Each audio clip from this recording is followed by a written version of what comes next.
This is a 1940 Plymouth Business Coupe, and the paint job on this is smart. I probably did this car before, but what I like about this is this car is like super clean and straight, but you know, you wouldn't be afraid to park it in a parking lot. It's got like,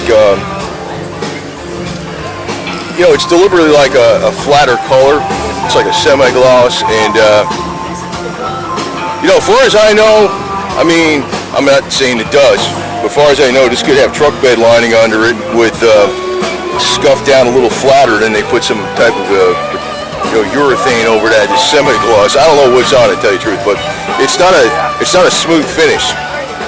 But it's designed for like durability. You notice like the air cleaner's done with that. In other words, you don't have to worry about. You can touch this up. Somebody puts a scratch in it, you never know it.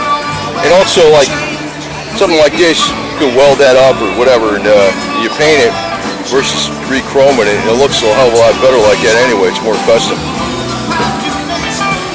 So, in other words, like this too, like all around here, if you're like restore that, I mean, he's restored it, but it's a hell of a lot smarter to do it this way.